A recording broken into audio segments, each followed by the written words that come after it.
Bonjour à tous, me voici de retour pour une nouvelle vidéo et aujourd'hui, à l'occasion du 1er décembre, qui est la journée mondiale contre le VIH, j'ai été contacté par la campagne Zérophobie, pour vous parler des choses à faire et à ne pas faire face à une personne qui est séropositive. Allez, c'est parti, intro.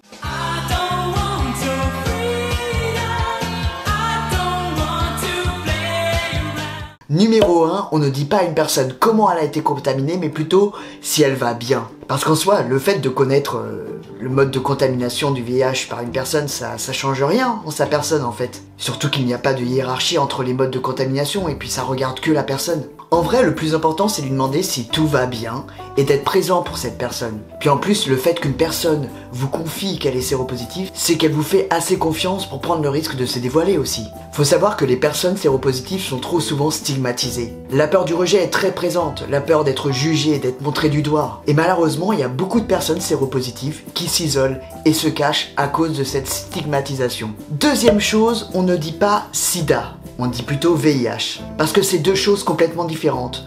À vrai dire, le VIH, c'est le virus. Et le sida, c'est la maladie. Une personne contaminée par le virus du VIH doit prendre un traitement qui rendra sa charge virale indétectable. Ce qui veut dire, en fait, que le virus sera dans son sang, mais qu'il ne pourra pas le transmettre à une autre personne. Et en fait, le sida, c'est vraiment la phase ultime de la maladie. Et elle intervient en absence de traitement, malheureusement. Faut savoir qu'aujourd'hui, une personne qui est détectée séropositive sera directement mise sous traitement en France. Troisième chose, on ne dit pas, mais je risque quelque chose, moi, que ce soit un ami, à de la famille, ou à un proche, à ton petit ami, bref, ça ne se dit pas. Personne n'a jamais été contaminé par le VIH avec un bisou, ou en buvant dans le verre de quelqu'un d'autre. Ça se serait, non? Et puis même dans un moment intime, il n'y a aucun risque, surtout que si la personne a une charge virale indétectable, ce qui veut dire est sous traitement, tu ne risques rien. Quatrième chose, on ne dit pas à la personne, mais tu vas mourir.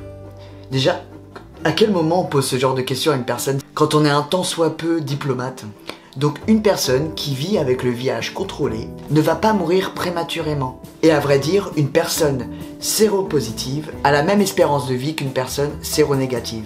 C'est-à-dire une personne qui n'a pas le VIH. Cinquième chose, on ne dit pas à la personne, mais ça se voit pas que t'es malade. Donc comme je l'ai déjà dit précédemment, une personne qui a le VIH et qui est traitée, elles ne sont pas malades. Elles ont juste une infection contrôlée par le traitement. Sixième chose, on n'oute pas une personne. J'imagine que pour une personne de dévoiler qu'il a le VIH, ça doit être particulièrement difficile. Pour l'annoncer à l'entourage, à la famille, à son petit ami, etc. Alors si en plus, il y a une personne qui s'en mêle et qui commence à dire « au fait !» Non, faut laisser la personne y aller à son rythme. C'est elle qui doit prendre la décision de dire les choses au moment où elle se sent prête. Il est important, dans une relation, quelle qu'elle soit, de ne pas briser cette confiance. De laisser la liberté à l'autre de s'exprimer quand elle veut, où elle veut et avec qui elle veut. Et ça, c'est valable pour tous les sujets possibles et inimaginables. Donc, dernier petit conseil. En général, il vaut mieux laisser les personnes venir à vous et vous dire les choses naturellement plutôt que de les bombarder de questions.